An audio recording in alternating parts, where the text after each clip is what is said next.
What's up guys, I'm BTC. Even more balance changes are coming really soon, including a massive damage buff for Junkrat.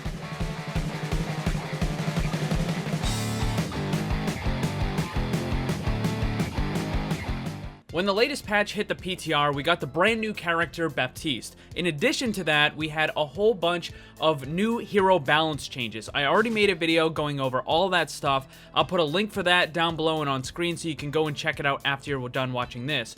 But the changes that I'm going to talk about haven't been added to the PTR just yet. They're going to be added within the next day or two. And they are some really significant changes, including an absolutely massive damage boost for Junkrat. Now, I have to kind of put this out there. I've been looking at a lot of the recent changes and the proposed ones that should hit the PTR in the next day or so. It doesn't really feel like Blizzard is making deliberate changes in order to try to balance the game. It honestly feels like they're just throwing stuff at the wall and seeing what sticks.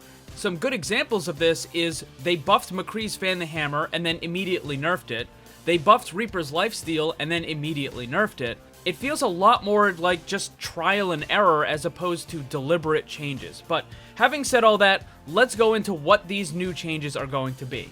This first one seems to be an absolutely massive increase in damage for Junkrat. His primary attack, the Frag Launcher, impact damage increased from 40 to 60. Now, they didn't explicitly say that they're adjusting the values for the impact versus the splash, because attacks like Junkrat and Pharah have two different aspects to it. You have the direct impact damage, and then you have the splash damage, and what they do is they split it up a little bit. So recently, the Pharah change made it so that it took away a bunch of the splash damage, and then it added more to direct impact. But that doesn't seem to be the case. They're not moving stuff around. At least it doesn't seem it here. What it looks like is they're just flat out adding an extra 20 damage to Junkrat's attack, taking it from 120 up to 140. Unlike the Reaper changes, which made him really strong in lower bracket and just still garbage in the upper bracket, the changes for Junkrat are going to make him unbelievably powerful pretty much across the board. He's going to be just completely dominating in the lower bracket games,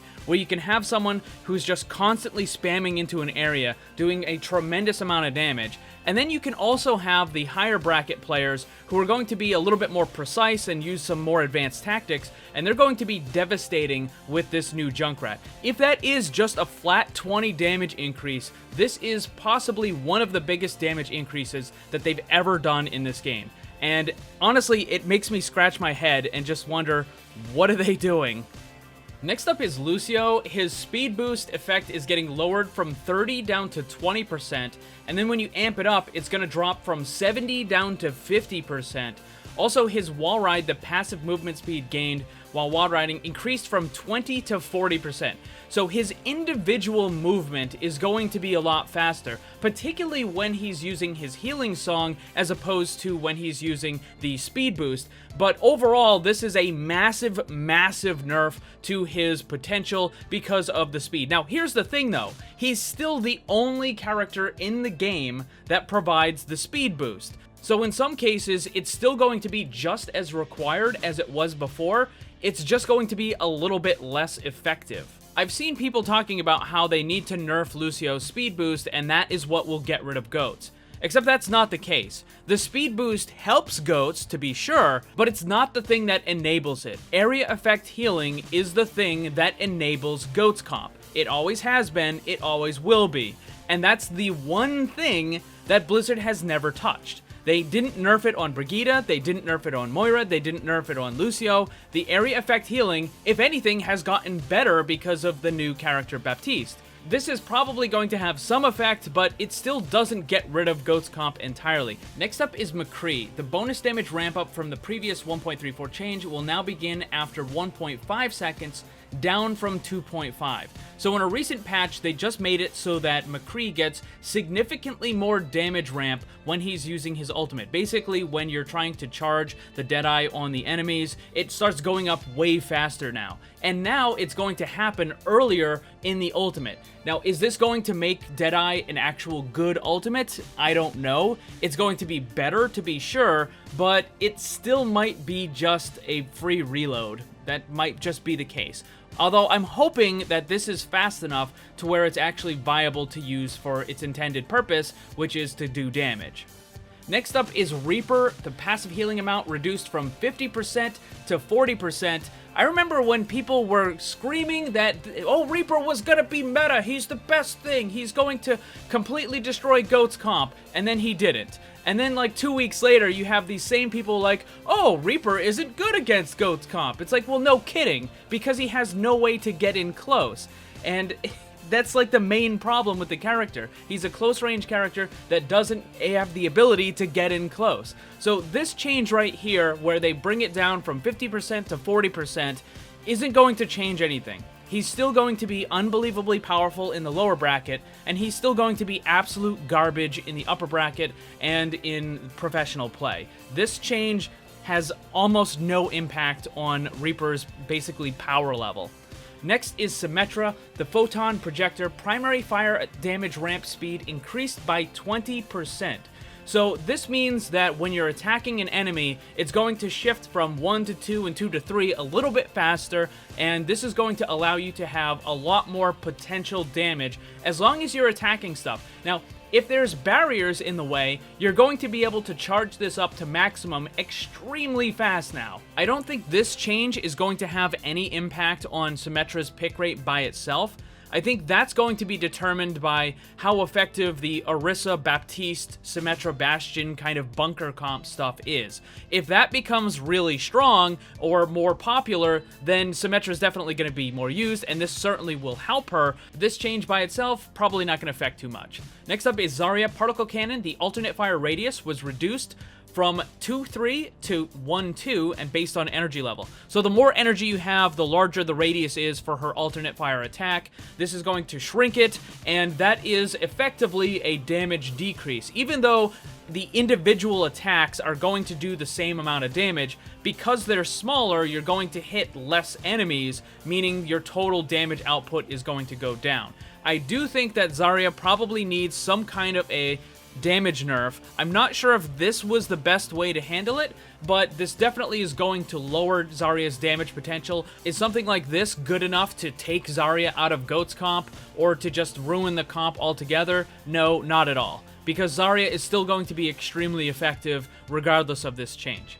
Next up is Zenyatta. He got a bunch of nerfs as well. The Orb of Discord effect reduced from 30% to 25%, and the Orb of Destruction, which is his attack, damage increased from 46 to 48. So an incredibly minor damage increase, but the Discord change is fairly significant because remember, it's not just him that's going to be getting the damage boost from the Orb of Discord, it's his entire team. Everybody that's attacking that target is now going to be doing 5% less damage. That is a really significant change. Now, I know for the lower bracket, Zenyatta isn't really that big of a deal, but in the upper bracket and at pro play, Zenyatta is easily one of the most powerful characters in the game. He's not quite a must-pick, but he is extremely strong, and that Discord Orb is going to be an incredibly powerful tool, and this nerf is going to make it a lot less effective. Now, again, it's still going to be really strong. An extra 25% damage on the target is still really good, but obviously not quite as effective as it was before. It's quite clear that all of these changes, and the recent ones, are an attempt to weaken GOAT's comp. But I just think it's really funny that they keep nerfing all this different stuff. Like, they're nerfing the shield bash, they're nerfing the armor, they're nerfing Diva's effectiveness, they're nerfing Lucio's speed boost, Zarya's damage, Zenyatta's Orb of Discord. They keep nerfing all of these things that help GOAT's comp, but they're not nerfing the very thing that enables GOAT's comp, which is the area effect healing. And it just seems really weird to me that they're doing all of this stuff. They're like basically poking around the edges instead of getting to the root of the problem. So all of these changes, plus the new hero Baptiste, it's very likely that we could see an entirely new meta come around from all of this changes. But it's also possible that GOAT's comp could still stay and stick around and it's just going to be less effective than it was before. Now, one of the other things I want to point out is they've nerfed Brigitte repeatedly, again and again and again and again, to the point where she is absolute garbage outside of GOATS comp. Even Jeff Kaplan fully admitted that the other day. He said that in GOATS comp, Brigitte is good and she's a viable member of the team, but outside of GOATS comp, she is absolute garbage. And this has just created a really weird balancing situation where they keep nerfing all of these characters in an attempt to weaken GOATS comp, but at the same time, they're making these characters less and less and less effective outside of GOATS comp as well. I'm definitely going to take a closer look at all these changes, and later on I'll make a video going over the possible meta impact. So what do you guys think about all this? Do you think they're trying to balance the right things? Do you think it's more just kind of trial and error? Let me know down below. Thanks for watching, and if you'd like to see more, subscribe and hit that bell so you don't miss anything. Also, come hang out in my Discord server and my Twitch live stream. Special thanks to my Patreon supporters. If you'd like to see what kind of cool VIP rewards you can get, check the links down below. And remember, always blame the controller, because it's never your fault.